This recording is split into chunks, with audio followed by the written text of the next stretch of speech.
Merci à tous pour votre présence nombreuse ce soir. Pour les vœux du département, je suis très heureux, on est tous heureux, je pense parler au nom de l'ensemble des membres du conseil départemental, de vous accueillir ce soir.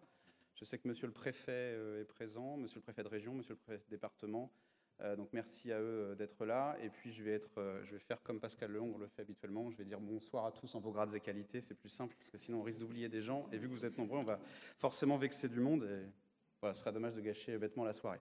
Donc bonsoir à tous, voilà, et merci à tous d'être là, ça nous touche énormément. Comme vous le savez, bon, ça fait quand même maintenant des années qu'on enchaîne les crises. Crise des gilets jaunes, crise de la santé, crise sociale, crise internationale. Mon 5e vice-président, ministre des Armées, le sait bien, il en parlera peut-être, mais la crise en Ukraine, évidemment, et crise sanitaire qu'on a vécue avec le Covid. Bon. Face à ces différentes crises, face à une crise, il y a plusieurs façons de réagir. Il y a plusieurs façons de faire quand on est un responsable politique, quand on doit décider un peu de la destinée d'une collectivité ou d'un État, une collectivité publique. Il y a la première façon de faire, c'est de faire le dos rond, de ne rien faire. C'est le choix de l'inertie, d'attendre que ça passe. Ça, c'est pas trop notre genre, et c'est plutôt... c'est pas trop mon genre non plus, ni celui de toute l'équipe, parce que c'est la négation de la politique. Si on fait de la politique, c'est pour faire des choses, c'est pour agir. La deuxième façon de faire face à une crise, eh bien, c'est de faire de la démagogie. Ça, c'est assez courant pour le coup. C'est évidemment de faire des malheurs des gens un capital politique. C'est d'en faire un fonds de commerce. C'est extrêmement dangereux parce que ça met toujours en péril les fondements de notre démocratie, à terme. C'est extrêmement dangereux parce que ça nourrit l'illusion. Et que nourrir l'illusion, c'est encore plus distant le lien entre le citoyen et le politique, parce que ça mène forcément, à un moment donné, à beaucoup de rancœur et à beaucoup de déception. Il y a des téléphones portables derrière. C'est pas grave, Liliane.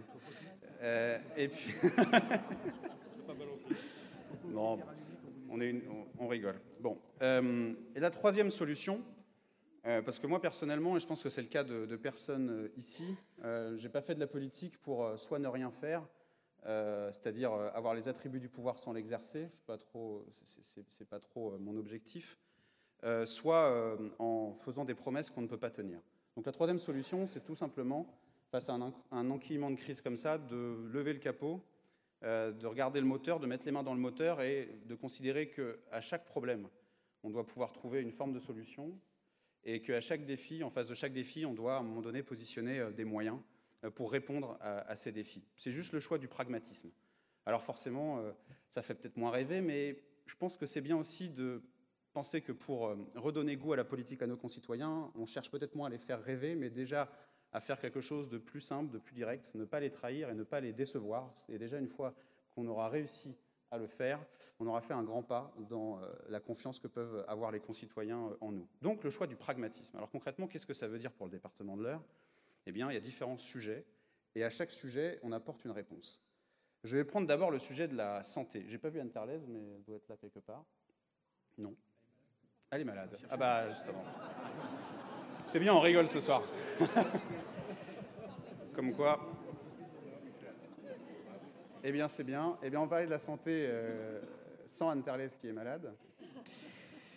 Mais merci à elle, parce qu'elle a beaucoup travaillé sur le sujet. Vous savez que dans le pays et dans l'Eure en particulier, on a un énorme problème d'offre médicale. Et bien face à cela, et sous la présidence de Sébastien Lecornu, qui a lancé beaucoup de chantiers au début de ce mandat, c'est le plan Ambition Santé que nous avons voté à l'unanimité. Et c'est l'honneur de cette Assemblée d'avoir travaillé avec toutes les formations politiques qui composent notre Assemblée, avec des élus de tout horizon sur le sujet, et d'avoir réussi à trouver un consensus sur un sujet qui pourtant parfois fait l'objet de beaucoup d'idéologie, de beaucoup de dogmatisme.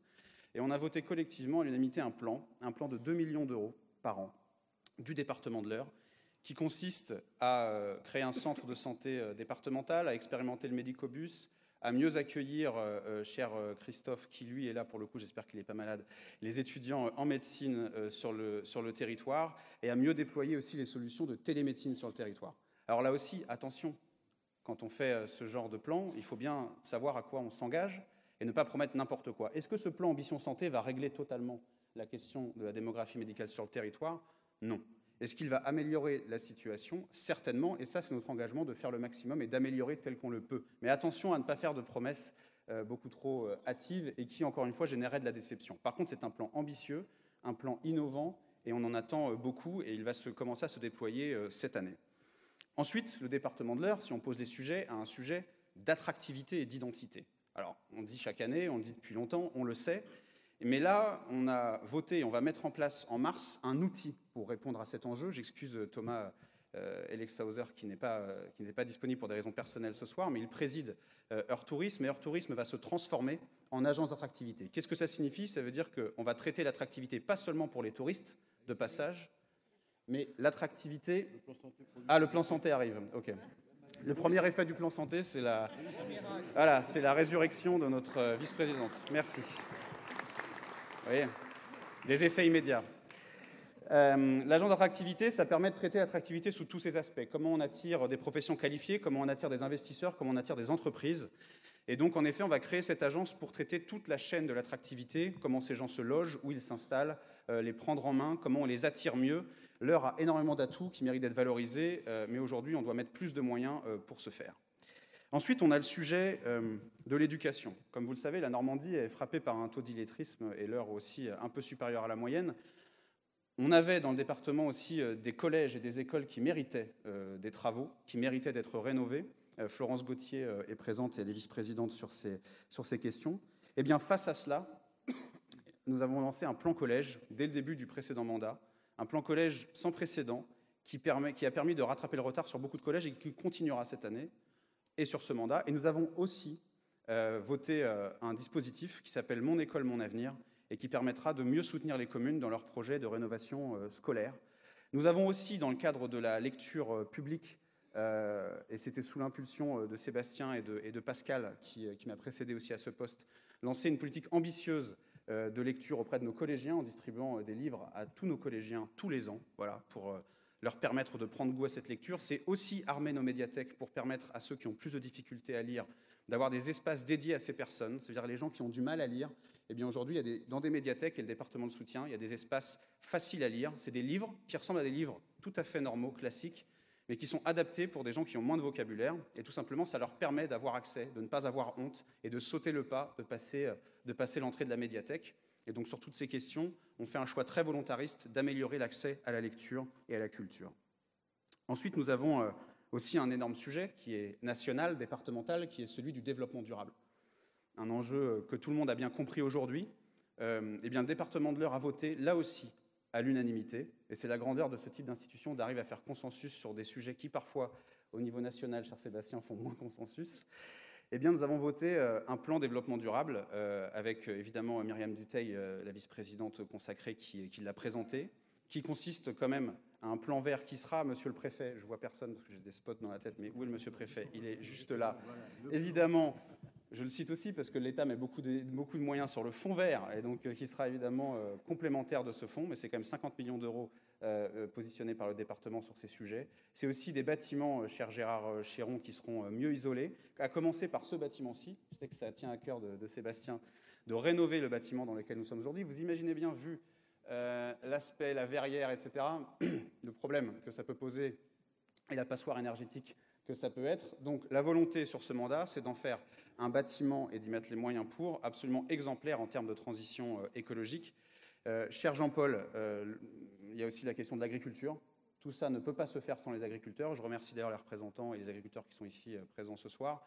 Et le département est présent auprès d'eux en les aidant, et je sais que c'est une politique très appréciée sur l'investissement et sur les petits équipements. Nous avons aussi une question en termes de sécurité. C'est pas parce qu'on a un département rural qu'on n'a pas de sujet de sécurité. Et là, les maires ruraux savent de quoi je parle. On est aussi sujet au cambriolage, on est aussi sujet à beaucoup de choses. Et donc le département, alors que ce n'est pas du tout de ses prérogatives, avec l'État, en partenariat, propose de soutenir évidemment le déploiement de la vidéoprotection, notamment en zone rurale, ce qui est très important. Évidemment, ça ne peut pas tout régler, mais ça permet quand même d'être dissuasif et de protéger des propriétés et des habitants. Et c'est Xavier Hubert qui s'en occupe, mais la sécurité, c'est aussi, cher Pascal, il est où? Il est là, il est juste derrière moi. Cher Pascal, c'est aussi la défense incendie, et c'est aussi le plan pompier que nous avons voté, là encore à l'unanimité. J'aime bien le rappeler, parce qu'on parle beaucoup généralement de ce qui divise, mais il y a aussi des choses qui font consensus. Là aussi, unanimité, un plan de 45 millions d'euros pour permettre aux pompiers, que ce soit au niveau de leur formation, du volontariat aussi, de leur équipement, de leur centre de secours, et bien de monter en qualité. Et ce plan s'appliquera, parce qu'on a fait des choix, et j'y reviendrai, financiers qui nous permettent de le faire.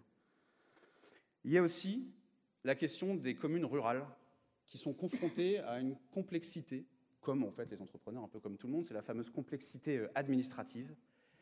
Et là, nous avons créé un outil dont s'occupe mon ami Frédéric, qui est l'Agence de la ruralité, et qui permet à tous les maires ruraux qui le souhaitent d'avoir un accompagnement personnalisé par le département. Ils ont un projet, eh bien, il y a un guichet unique qui s'appelle l'agence et qui leur permet de leur dire, voilà, il faut demander une subvention à telle adresse, il faut saisir telle personne, il faut avoir tel accompagnement. Et ça, c'est très important puisque les maires sont souvent démunis. Il faut savoir qu'une commune, forcément, qui a des services techniques, qui a un directeur général des services, etc., peut gérer ces choses en interne. Mais pour une commune qui n'a que 1 ou 2 agents, et c'est quand même beaucoup de communes dans le département, eh bien cet accompagnement-là, il est extrêmement précieux. Et donc, nous sommes très fiers de proposer cette agence de la ruralité qui va permettre à des projets de se monter dans de bonnes conditions et de soutenir les maires dans leurs projets. Ensuite, nous avons, par rapport à tous nos publics fragiles, nous avons fait un diagnostic, c'est qu'il était temps de s'en parler, voilà, et donc de poser les assises de la solidarité et des solidarités. Et là encore, donc c'est quelque chose de transversal, c'est le logement, Diane, c'est l'enfance, Martine, c'est l'insertion, Stéphanie, c'est le handicap, la santé, on en a parlé, l'autonomie, les personnes âgées, chère Anne. Et donc nous avons organisé comme ça des temps, des ateliers de travail avec les acteurs qui avaient besoin, je pense aussi, de parler du sens de ce qu'ils faisaient, des politiques qu'on pouvait mettre en œuvre avec eux. Et donc ces assises ont rythmé tous ces derniers mois. Et là, tout au long de l'année, nous allons proposer en session, eh bien, pour chaque domaine que je viens d'énoncer, une séance spécifique sur chaque sujet, des mesures du département pour améliorer notre politique du logement, pour améliorer notre politique en matière d'autonomie, pour améliorer notre politique en matière d'aide sociale à l'enfance, en matière d'insertion, en matière d'offres des services sociaux sur les territoires. Et donc ça, c'est ce qui va rythmer cette année. Nous avons aussi un sujet qui est souvent posé par nos amis les maires, et c'est tout à fait normal, c'est celle des routes départementales, cher Thierry. Et là encore, un choix budgétaire a été fait. C'est de rajouter 5 millions d'euros évidemment par an sur le sujet, ce qui n'est pas rien, et tout ça pour mieux traiter notre réseau secondaire des 3e et 4e catégories, et on sait que c'est quelque chose de très attendu sur les territoires, notamment par nos maires dans la ruralité. Il y a aussi une autre question qui est celle du patrimoine. J'ai lu, je ne veux pas me mettre en... je ne veux pas embêter mon ministre, mais elle n'est plus au gouvernement, donc je peux en parler. J'ai lu une ancienne ministre de la Culture qui a dit qu'il y a des églises qui ne méritaient pas d'être sauvées. Il y a des églises, limite, ce n'était pas très grave si on les mettait par terre. Je tiens à parler au nom du département en disant que ce n'est pas notre point de vue dans cette collectivité. Ce n'est pas une question religieuse, c'est une question culturelle. Quand une église s'éteint, c'est une partie de notre âme qui s'éteint. Et l'église fait partie de la vie de nos villages. Et je crois qu'on se trompe énormément en pensant qu'on aura la paix sociale en reniant notre culture, en reniant notre histoire. C'est bien l'histoire commune qui fait qu'on arrivera à vivre tous ensemble et pas face à face. Et c'est bien cette histoire commune, si on l'abandonne, qui nous causera bien des désagréments en ce qui concerne notre lien républicain et notre fraternité. Pas de fraternité sans histoire commune, pas de fraternité si on abandonne une partie de notre histoire et de notre culture. Donc le département de l'Eure a mis en place Mon village, mon amour. C'est une politique extrêmement volontariste qui est très appréciée des maires parce qu'elle permet de sortir des projets rapidement. C'est des subventions, mais c'est aussi un accompagnement par les services départementaux. Nous continuerons à soutenir tous les travaux sur le patrimoine historique, mais évidemment sur les églises, nous continuerons de le faire. Il n'y a pas d'église qui ne mérite pas d'être sauvée. Il n'y a pas d'église qui mérite qu'on l'abandonne. Donc ça, je voulais juste clarifier ça. Notre histoire commune, ça compte, et le département sera présent pour les maires qui souhaitent les soutenir.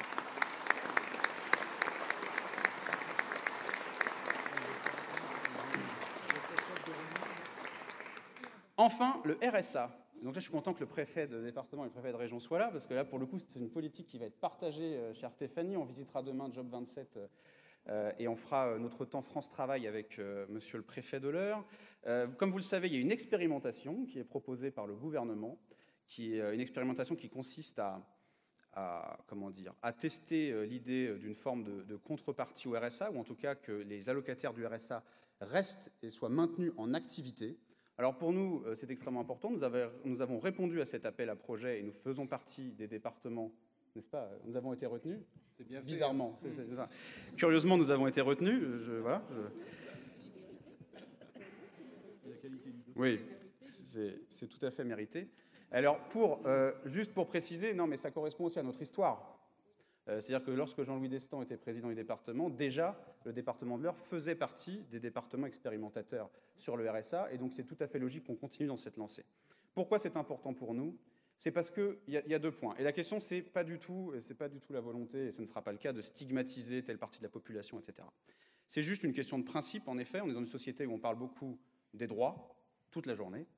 On parle beaucoup moins des devoirs. Et c'est important de se poser la question, et c'est important d'aller dans ce sens-là. Mais au-delà du principe, et au-delà finalement du symbole, c'est une question d'efficacité des politiques publiques.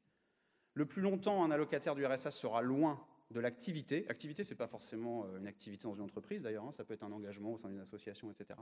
Eh bien le plus difficile ce sera de le réintégrer sur le marché du travail. Donc le but c'est bien de maintenir ces gens en activité pour que demain on arrive à les réintégrer le plus facilement possible. L'objectif il est simple, c'est d'avoir à la fin de ce mandat 3000 allocataires RSA en moins. Il est ambitieux, mais aujourd'hui, on a les équipes qui sont motivées pour le faire. On n'a pas tous les détails encore, et on en parle avec monsieur le préfet demain, parce qu'il y a la question des moyens à y mettre, parce que cela demandera des moyens, un accompagnement intensif de certains allocataires. Mais en tout cas, voilà, nous sommes expérimentateurs pour faire en sorte que, dans notre société, on a des droits et des devoirs, et qu'à un moment donné, eh bien, on est plus efficace quand on veut intégrer des gens, quand on les maintient dans une activité, et se leur rendre service, et non pas les stigmatiser, que de le faire. Alors voilà, je ne vais pas aller plus loin, c'est déjà suffisamment long, mais pour vous dire que cette approche pragmatique-là, on pose des sujets, on voit ce qu'on ne peut pas faire, on voit ce qu'on peut faire et on dit ce qu'on fait. Et le but, évidemment, après, c'est de le faire, mais je pense qu'on le fait plutôt bien. Et en tout cas, si on n'arrive pas à le faire, on revient faire la pédagogie du pourquoi on n'arrive pas à le faire. Et je pense que c'est de cette manière-là, de manière très pragmatique, en prenant les sujets les uns après les autres, en apportant des solutions extrêmement concrètes, en sortant des symboles, en sortant des doctrines, en sortant des discours politiciens, qu'on arrivera à un moment donné à renouer le dialogue entre les citoyens et les élus que nous sommes. Mais c'est à nous aussi de ne pas promettre n'importe quoi. Je voulais juste terminer sur un point de vue, mais je pense qu'il est partagé par beaucoup de mes collègues. Vous dire aussi que je voulais rendre hommage ce soir à ceux qui font des choses. Je m'explique. Nous sommes dans une société où ça commente beaucoup, ça critique beaucoup. Vous avez plein d'experts, plein les plateaux télé, qui savent beaucoup de choses. Vous avez plein... Oui ? Ah, il a peur que je fasse pilier de barre, c'est pour ça. Non, mais c'est bien, je suis encadré, j'ai les anciens présidents qui me conseillent en direct, vous voyez. Merci, c'est gentil, Pascal. Et donc, vous avez plein de gens qui savent plein de choses sur les plateaux télé, sur les réseaux sociaux aussi. Plein de gens qui jugent beaucoup ce que vous faites, ce qu'on fait tous là. Ouais, ils jugent, hein, ils savent. Bon. Anonymement de préférence. Oui, anonymement, c'est encore mieux. Voilà.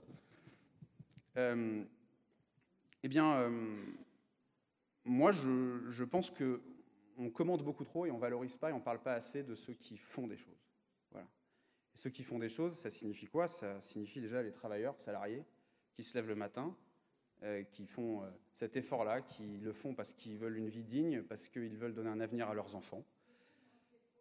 C'est les entrepreneurs, c'est les indépendants, les libéraux, qui, on le dit trop peu dans ce pays, où parfois on stigmatise aussi ces gens-là en pensant que ce sont des rentiers. Non, ils mettent leur propre argent sur la table, ils prennent leurs risques, et sans ces personnes-là, il n'y a pas d'emploi, il n'y a pas de richesse qui est créée. C'est aussi les agents publics territoriaux, agents publics de l'État, forces de sécurité, pompiers, gendarmes, policiers, soignants, agents dans nos collectivités, qui ont fait le choix de la vocation de l'intérêt public, et c'est tout à leur honneur, et on sait qu'ils l'ont à cœur et qu'ils font très bien leur travail, là aussi, beaucoup critiqués, beaucoup stigmatisés, beaucoup de gens qui portent un regard sur les agents publics qui ne correspond pas à la réalité et qui jugent bien facilement un travail qui est souvent difficile. Et puis, au-delà de ça, maintenant, les gens qui, en plus de leur activité professionnelle, donnent du temps, s'engagent pour des causes. Alors, je voudrais d'abord parler des élus locaux. Là aussi, on raconte n'importe quoi sur les élus locaux, quand même. On va bientôt nous faire croire qu'être maire d'un village, c'est être plein d'avantages, c'est être nanti, c'est profiter. Enfin, j'invite ces gens à passer une journée à la place d'un maire d'une commune de l'Eure. Ils changeront vite d'avis. C'est quoi la vraie vie d'un maire d'une commune rurale de l'Eure? C'est des élus qui sont réveillés la nuit parce qu'il y a un chien errant dans la rue. C'est des élus qui doivent gérer eux-mêmes en direct parce qu'ils n'ont pas de police municipale des conflits de voisinage. C'est des élus qui doivent eux-mêmes ramasser la branche qui est tombée sur la route parce que personne d'autre peut le faire. C'est des élus où tous les habitants de la commune connaissent leur adresse. Donc ils vont sonner chez eux, sur leur temps personnel, le dimanche, qu'ils les en font pas, tout le monde s'en fout, parce que de toute façon, vous êtes corvéable à merci. C'est ça la vie d'un élu local. C'est pas des privilégiés, c'est un sacerdoce. Il serait temps de le dire. Et puis même d'un autre point de vue financier. Moi je veux bien, j'entends aussi des experts, des économistes dire « Ah mais toutes ces communes, là, 36 000 communes, ça coûte !» Ouais. Bon. Bah, moi je vous pose la question, si demain on fait la liste de tout ce que font les adjoints, les maires et les conseillers municipaux dans les communes, on fait la liste de ce qu'ils font. Et puis on regarde ce qu'ils sont payés. Puis on se dit, bah, s'il fallait faire tout ça, mais qu'il fallait payer des agents publics pour le faire, on fera des économies ou pas? Non, pas du tout. Donc arrêtons les idées toutes faites, arrêtons les calculs qui n'ont aucun rapport avec la réalité. Moi je dis merci aux maires, merci aux adjoints, merci aux conseillers municipaux qui font des sacrifices sur leur vie perso, sur leur vie pro et qui s'en prennent plein la tête et qui méritent quand même qu'on leur dise merci.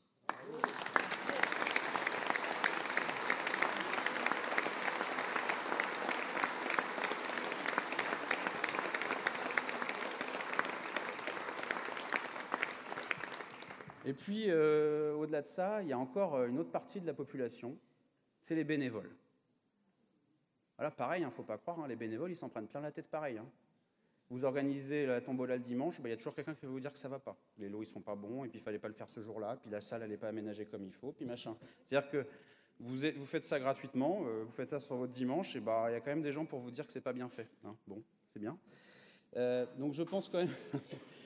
Non, mais c'est vrai, il faut dire les choses. Si on ne le dit pas nous, au bout d'un moment, j'y reviendrai, mais notre société ne tiendra plus si au bout d'un moment, on ne recadre pas les choses.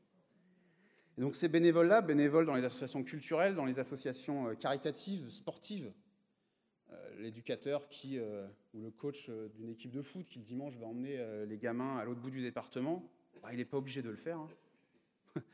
La personne qui est dans une association du patrimoine pour défendre son église, qui passe des journées pour monter des dossiers, etc., même si elle est très aidée par la Fondation du patrimoine, que je remercie d'être là, elle n'est pas obligée de le faire, cette personne. On est d'accord? Eh bien, n'empêche que ces gens-là, est-ce qu'on les remercie assez? Or, moi, je dis que la République, elle ne tient pas que sur les institutions. Il y a l'État, il y a les régions, il y a le département, il y a la commune. C'est extrêmement important. Mais ça ne suffit pas.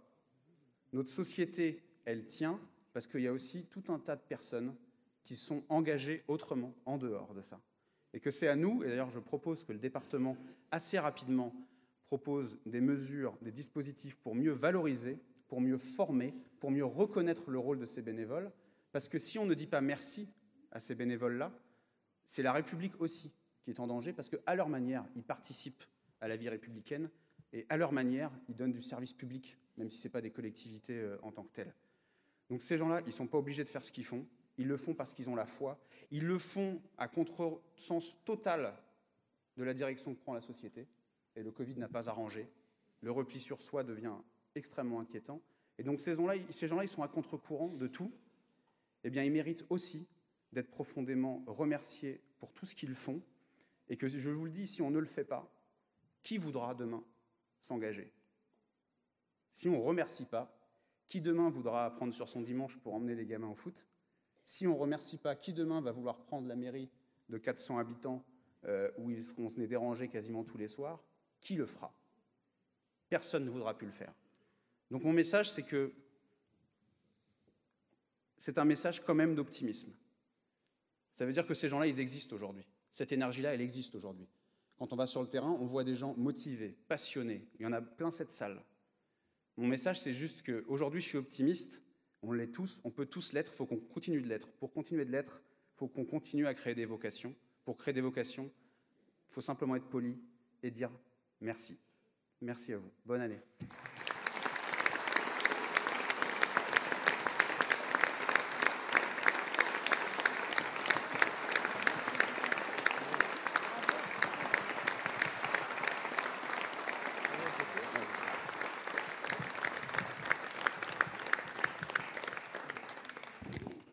Bien, Monsieur le Président, cher Alexandre, Messieurs les préfets, Mesdames, Messieurs les élus, chers tous, puisque Alexandre a terminé son propos avec des béatitudes républicaines bienheureuses et bienheureux celles et ceux qui s'engagent.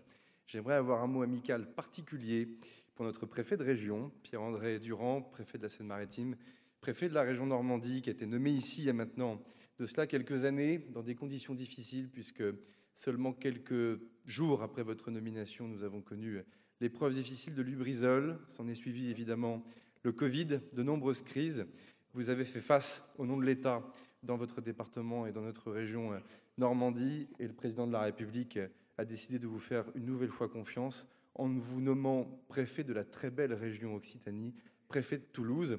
Et donc, au regard des nombreuses catastrophes que vous avez dû traiter en Normandie, nous nous posons la question si ce n'était pas une bonne nouvelle quand même, malgré tout, que vous alliez en Occitanie. Mais cette plaisanterie mise à part, j'aimerais qu'on vous applaudisse pour votre bienveillance.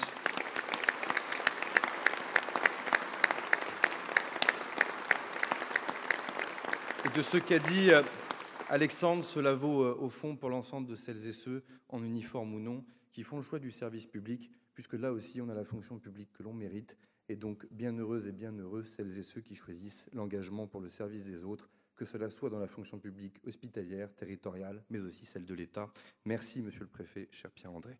Simon Babre, lui, pour le coup, ne part pas, il reste avec nous jusqu'à nouvel ordre. Bien, je ne vais pas être trop long.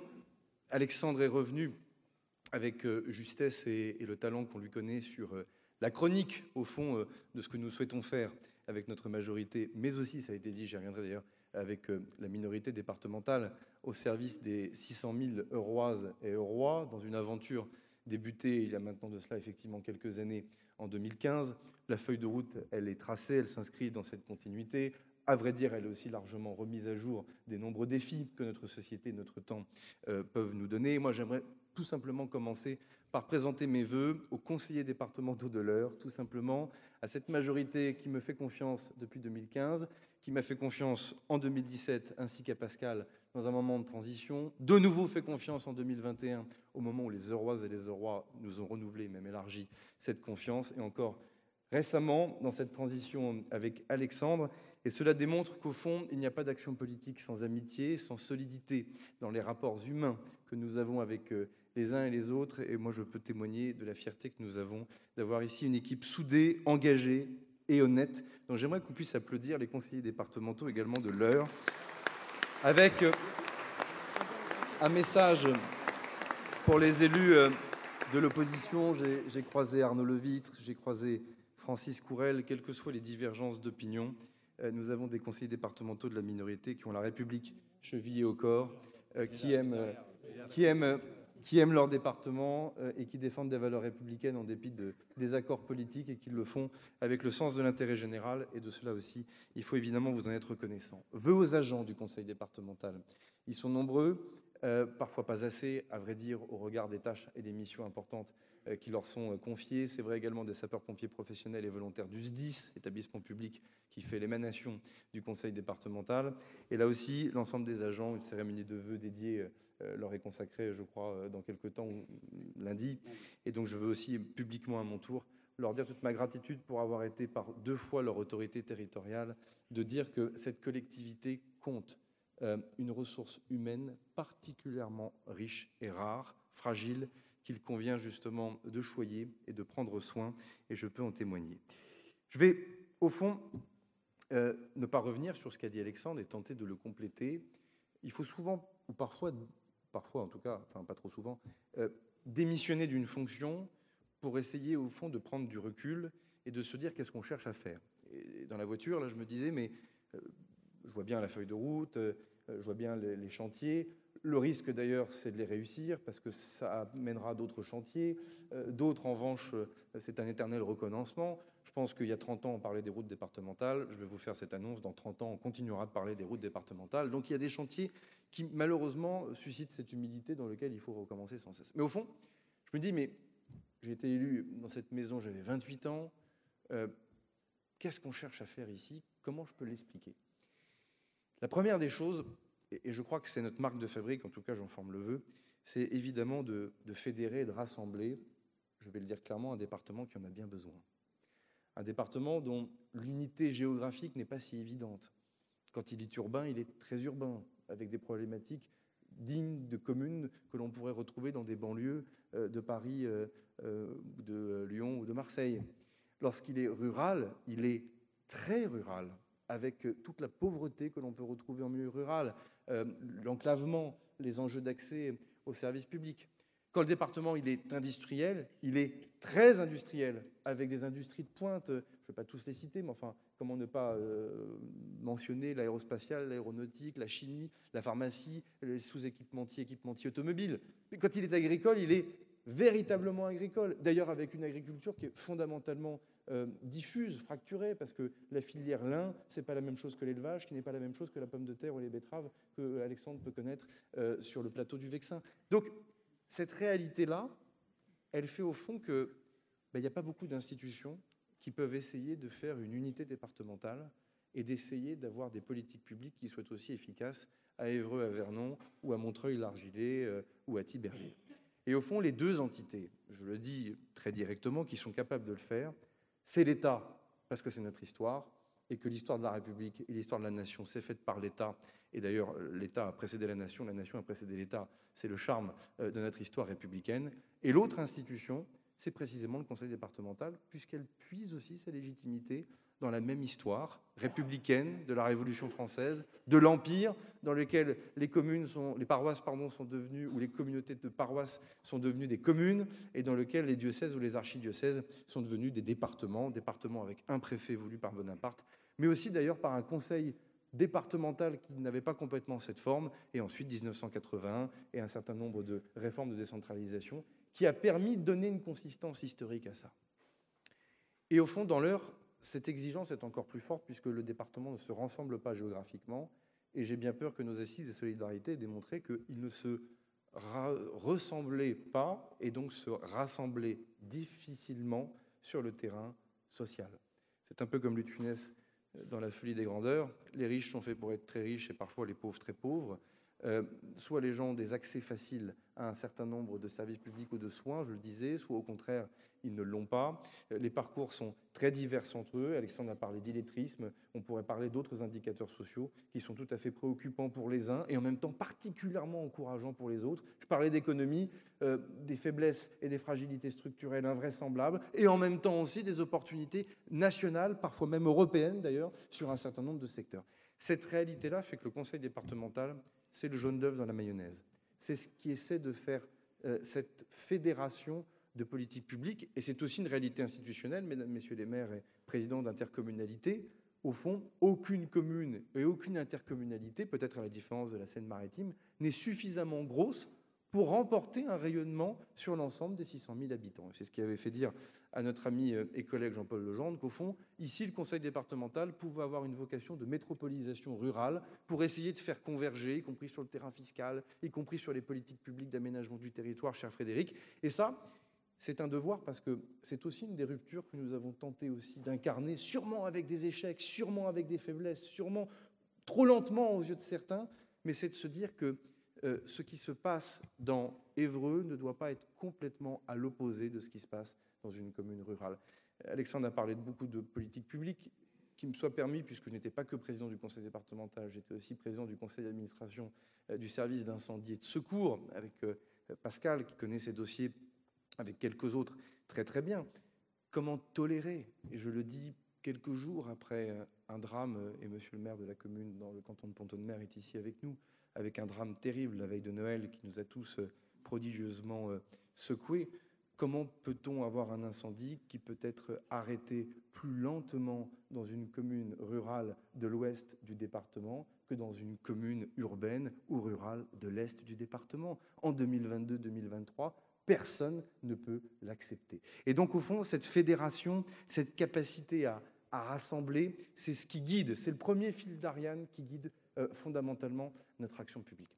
La deuxième des choses, et d'ailleurs, merci Alexandre d'avoir cité mon prédécesseur, pas Pascal, mais Jean-Louis Destan, c'est que s'il y a une alternance en 2015, elle était sûrement la bienvenue à bien des égards, pas dire le contraire. Elle s'inscrit néanmoins dans une continuité sur la volonté d'impulser et d'innover. Le RSA en était un des exemples, le patrimoine, ça a été dit, en est un autre. On ne peut pas ne pas citer les questions culturelles, dans lesquelles le musée de Giverny est devenu une grande locomotive internationale en matière évidemment d'accès à l'art et à la culture, non seulement l'été, mais aussi l'hiver. C'est vrai également de la scène à vélo. Bref, le conseil départemental, par sa taille, par sa masse, par ses agents, par ses financements, avec des hauts et des bas, mais avec des choix politiques qui nous permettent de continuer toujours à investir, permet justement de lancer cette innovation là où structurellement nos communes, nos associations, nos entreprises ne pourraient pas forcément le faire seules. Et donc, au fond, impulser, innover, rassembler, c'est un peu, au fond, les valeurs que nous essayons, la technique, la méthode, vous y mettez le mot que vous souhaitez, que nous essayons de faire. Et effectivement, sur la santé, qui va être le cheval de bataille de cette année 2023, on va prendre le taureau par les cornes.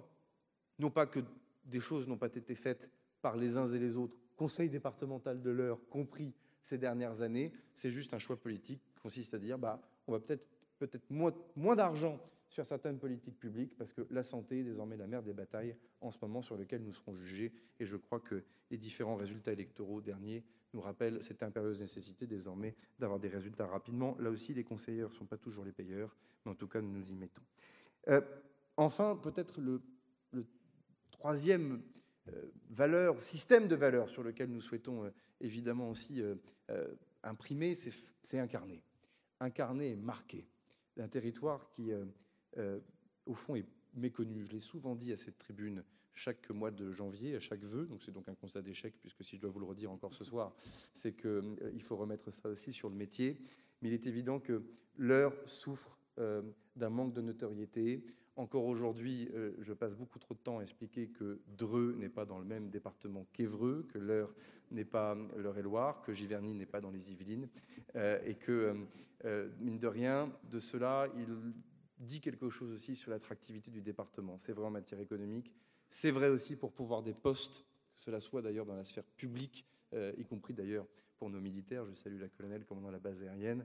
C'est vrai également pour nos entreprises. Et donc de cela aussi, il faudra continuer de fédérer, de se rassembler pour arriver à envoyer la meilleure des images à l'extérieur. Et quand Alexandre dit, au fond, quand on fait œuvre de démagogie ou lorsqu'on part du principe que sa faute, c'est jamais la sienne, mais que c'est toujours celle des autres, vous renvoyez donc l'image d'une communauté locale qui se chamaille et donc, par définition, vous ne faites ni pitié ni même envie et vous condamnez toute forme d'initiative à l'échec. Et donc, c'est pour ça que j'ai commencé mon propos par le mot rassemblement et fédération.